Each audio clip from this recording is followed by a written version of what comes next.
እስከፈለገችና ያፌት ጋር ማደር ካልፈለገች አንድ እውነታ ለያፌት መናገር በቂዋ ነው። ያ እውነታ ምን ይመስላችኋል? መጀመሪያ ያን ቀን ማታ እሱ ጋር እንዳለች ናታን አውቋል ቀድሞውኑ። ነገር ግን ሙሉ ቤተሰቡና ገነት የሚያውቁት ነገር የለም ኤፍራታ የት እንዳለች። ታዲያ በዚህ መሃል ላይ ግን ለያፌት አንድ ነገር መናገር በቂዋ ነው። እኔ አንተ እንደምታስበው አሁንም ከነ ክብሬ ያለው አይደለሁም። ክብሬን መጀመሪያውኑ ቀድሞ ናታን ወስዶታል። ታዲያ እኔ አሁን ላይ ለአንተ መታየት ያለብኝ እንደ ማንኛውም ሴት ነው። ታዲያ በዚህ ሁኔታ ላይ ያፌት ምን አይነት ሐሳብ የሚኖረው ይመስላችኋል? ከእሷ ጋር ማደሩን የሚፈልገው መጀመሪያውኑ የእሷን ክብር ለመውሰድና ለናታን የመጨረሻውን ንዴት ነገር ሊልክለት ነበረ።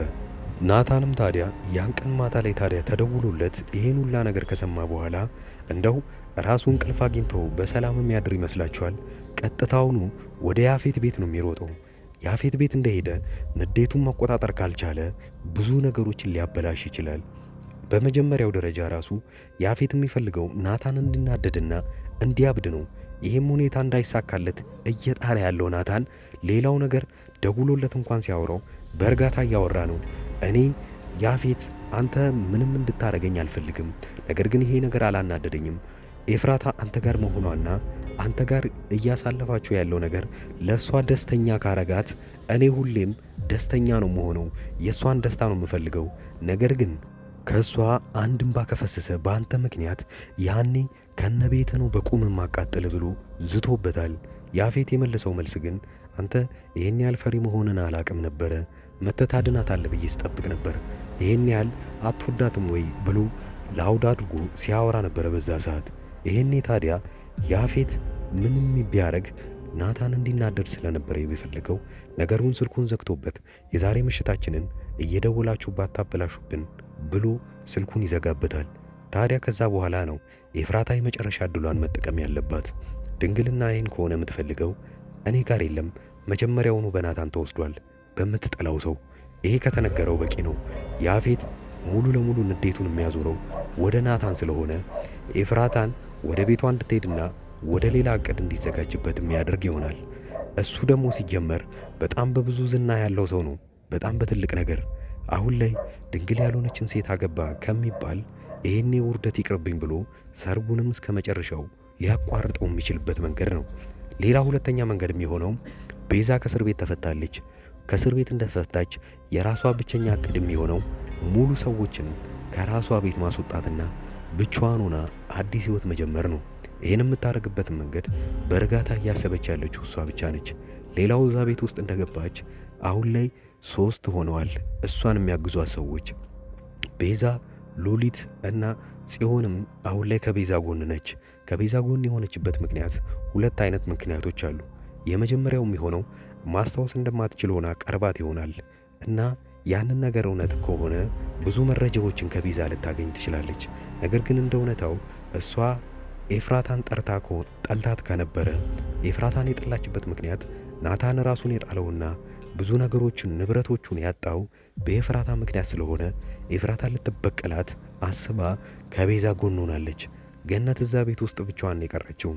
አሁን ላይ 3ቱ እቅዳቸውን አንድ ላይ እያጧጧፉት ነው። የመጀመሪያው ፖሊሷ በድብቅ እየሰራች ያለችው እቺ ፖሊስ አንድ እቅድ ያመጣችላት ሉሊት በመርዝ ነገሩን ሰርጉን ማበላሸት እንደሚቻል ነግራታለች። ነገር ግን ሌላ እድል ከሌላት ያንን እንደምትጠቀመው አሁን ላይ አማራጯን እሱ ላይ አድርጋለች። አሁን እውነትም ፖሊስ ከሆነች ግን ይህንን መረጃ የምትጠቀመው አይሆንም። ፖሊስ ነኝ ብላ ለኤፍራታ ደብቋን ነግራታለች። እውነት ፖሊስ ካልሆነችስ ምን አይነት መዘዝ ይዛ ልትመጣ ትችላለች? የቤዛ ከእስር ቤት መፈታት አሁን ላይ መጥፎ ዜና ይዞ ይምጣ ወይም ጥሩ ዜና ይዞ ይምጣ የሚታወቅ ነገር የለም። ሰርጉ ይደረግ አይደረግ አሁንም እስቲ ሐረግ ድራማ ላይ ሰርጉ አይደረግም ኤፍራታም ወደ ቤቷ ሄዳ ታድራለች የምትሉ ካላችሁ እጃችሁን አሳዩኝ በላይክ። ይሄኔ ታዲያ በክፍል 66 የሚፈጠረው ምንድን ነው? የመጀመሪያው የሚሆነው ኤፍራታ ያፌት ቤት እዛውኑ ካላደረች ወደ ቤቷ ከተመለሰች ሰርጉም አይደረግም ማለት ነው። እውነታውን ብቻ መናገር ለሷ በቂ ነው። በክፍል 67 ይህንን አብረን የምናይ ይሆናል። ሁሉም ነገር የሚፈርስ ከሆነ ኤፍራታ ናታንንም አድና ራሷንም ማዳን የምትችልበት መንገድ እጇ ያለው ራሷ ጋር ነው። ታዲያ ሉሊት ያሰበችው አዲስ እቅድስ በሰርጉ ላይ የሚያደርገው ነገር ምን ይሆን? ቤዛስ እዛ እስር ቤት ወጥታለች። ታዲያ ከወጣች በኋላ እቅዷስ ምን ነው የሚሆነው? ጦርነቱ እንደተጧጧፈ ነው። ሐረግ ድራማ ላይ በጣም ብዙ ችግሮች እየመጡ ነው ያሉት። ይሄኔ ታዲያ ሙሉውን ክፍል የምናየው ረጋ ብለን ይሆናል። አሁን ላይ በክፍል 66 የምንገናኘው በቅርቡም ይሆናል። ታዲያ እንደተለቀቀ ሰከንድ ሳይባክን እናንተ ጋር እንዲደርስ ይህንን ቻናል ሰብስክራይብ በማድረግ ያላችሁን አስተያየት እየነገራችሁን በሙሉ ክፍል ውስጥ እስክንገናኝ ድረስ መልካም ጊዜ ይሆንላችሁ። ውድ የአዳዲስ ቲቪ ተከታታዮች እንኳን ደህና መጣችሁ። ወደዚህ ቻናል ከመጣችሁ እናንተ ተከታታይ ድራማ ይመቻችኋል ማለት ነው። ከተከታታይ ድራማ ውስጥ ኢትዮጵያ ውስጥ ሆኖ አሁን ላይ በጣም አሪፍ እይታ ያላቸውና አሪፍ ተቀባይነት ያላቸው ድራማዎች አራቱን ልንገራችሁ። የመጀመሪያው ጽናት ነው። ሁለተኛው ሐረግ፣ ዮአዳን እና ክህደት ናቸው። የእነዚህን ተከታታይ ድራማዎች ካልጀመራችኋቸው እኔ አጠር ያለች ማብራሪያ ስለ እነሱ ሰጥቻችሁ ደስ ያላችሁን ድራማ እናንተ ትጀምሩታላችሁ። የመጀመሪያው ጽናት ድራማ ብዙዎቻችሁ የምትወዱት ይሆናል። ምክንያቱም ምናልባት ከአረብ ሀገር ሆናችሁ የምታዩ ሰዎች ካላችሁ ይሄ ድራማ ለእናንተ ነው። ጽናት ከሀገር ቤት ወደ ከተማ ትመጣና ወደ ውጪ እስክትሄድ ድረስ አንድ ቤት ውስጥ ተቀጥራ እየሰራች ነው። ታዲያ የቀጠረው ቀኗን ወይንም የበረራ ቀኗን እየጠበቀችና ብዙ ክፍያ ካደረገች በኋላ ያን ስትጠባበቅ እዛ ሰራተኝነት የተቀጠረችበት ቤት ውስጥ እየሰራች እያለ አንድ ትልቅ ነገር ይፈጠራል። ከአሰሪው ልጅ ጋር ግንኙነት ትጀምርና ብዙም ሳይቆይ ነገሮቹ ይበላሻሉ። በዚሁ ላይ የሚያጠነጥን ፊልም ነው። ሁለተኛው ሐረግ። ሐረግ ድራማ ላይ ሁለት በትንንሽነታቸው የሚታወቁ በአባት አንድ የሆኑ ወንድማማቾች ነገር ግን ካደጉ በኋላ በጣም ትልቅ ጠላት ሆነው እዛ ላይ የምናየውን ነገር አብረን እናያለን። ፍቅረኛ ይነጣጠቃሉ፣ ንብረት ይነጣጠቃሉ። ነገር ግን ወንድማማቾች እንደሆኑ አያውቁም። ሐረግ ድራማ እዚህ ነገር ላይ ነው የሚያጠነጥነው። ዮአዳን አንዲት ምስኪን ሴት በባህል ሀብቶችና በትልልቅ ሰዎች የእሷ የሆነን ነገር ለመንጠቅ ሲሞክሩና እሷ ግን ብልጠትነቷን ከነሱ በላይ የምታሳየቸው ፊልምና ብዙ ታሪኮች ያለበት አሪፍ ድራማ ነው። ሌላኛው ክህደት ነው። ክህደት የሚለው ፊልም አሁን ላይ በጣም አሪፍ እየታየ ያለ ነው። ክህደት አንድ ጓደኛውን በጣም የሚወዱት ሁለት ጓደኞች አሏቸው። ታዲያ በዚህ ጊዜ ጓደኛው የልቤ ጓደኛ ናቸው ብሎ ለእነሱም ማያረገው ነገር የለም። ብዙ ነገር አድርጎላቸዋል። ነገር ግን ትንሽ እንደቆየ ይታመምና በጣም እርዳታ ሲፈልግ ከጓደኞቹ የሚጠብቀውን እርዳታ ሳያገኝ ይቀርና ይልቁኑ በዛኑ ልክ ይጠቀሙበታል። ይሄኔ ታዲያ እሱ ካወቀ በኋላ ምንን ማድረግ እንዳለበትና እንዴት ከነዚህ ጓደኞች ሊበቀል እንደሚችል የሚያሳይ አሪፍ ፊልም ነው። አሪፍ ጥራትና አሪፍ ኳሊቲ ተደርጎበት ካራክተሮችም በጣም አሪፍ የሆኑና የሚያጓጓ ፊልም ሐረግና ክህደት ናቸው። ሁለቱ ፊልሞች ምንም አይነት ንዝናዜ ምናምን ሳይበዛባቸው ወሬም ሳይኖራቸው ቀጥታ ምንም አይናችሁን ሳትነቅሉ የምታዩት ፊልም ነው።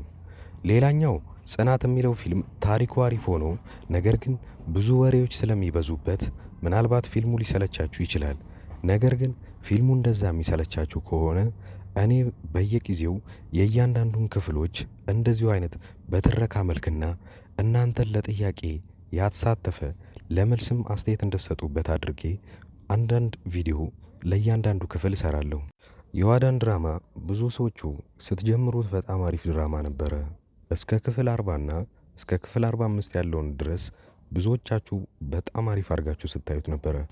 ከክፍል 45 በኋላ የዳይሬክተሩ አቅጣጫ ፊልሙን ስለቀየረው ብዙዎቻችሁ ጠልታችሁትና የጥንቆላ ስነ ስርዓትን እያስገባችሁበት እኛ ከዚህ ምን መማር አለብን የሚለውን ካያችሁ በኋላ ለተከታታይ 2 ሳምንታት ፊልሙ ሳይለቀቅ ስለቆየ ረስተውት በዛው ትታችሁት ነበረ። ነገር ግን አሁን ተመልሳችሁ እንድታዩበት እምመክራችሁ አንድ ነገር አለ። ዮአዳን ድራማ ላይ አሁን ዮአዳንና ሳሚ ፍቅረኛሞች ሆነዋል። እዛ ቤት ውስጥ ያለ ወላጅ እየኖሩ ነው ያሉት። ምን ሊያጠፉ ይችላሉ፣ ምን ሊደረግ ይችላል የሚለውን አብረን የምናየው ይሆናል። እዛ ላይ ሂሩት የምትባል አንዲት መጥፎ ሆና የምትተውን ልጅ እዛው አካባቢ ላይ እብደትን ተከናውና ነገር ግን ጤነኛ ሆና እሷ እንዳትታሰር እያየችው ያለውን ስቃይ አሁን ላይ ማየት ይኖርባቸዋል ብዬ አስባለሁ። አዳዲስ የጀመሩ ተከታታይ ድራማዎችንና አሪፍ የሚባሉ ፊልሞችን በዚሁ ላይ በአንድ ድምፅ አድርጌ በጥሩ ሁኔታ ተርኬ የማቀርብላችሁ እኔ ዙበይር እባላለሁ። የቻናሌም ስም አዳዲስ ይባላል። እኔን ለማበረታታት ሰብስክራይብ ማድረጋችሁን አትርሱ። በቅርቡ 50 ሺህ ምንገባ ይሆናል።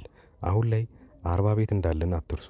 ስለዚህ እባካችሁ አዳዲሶች ሰብስክራይብ በማድረግ በማበረታታት 50 ሺና ከዛ በላይ እናርገው። የእኔ ቤተሰቦች አብራችሁኝ ስላያችሁ ከልብ አመሰግናለሁ።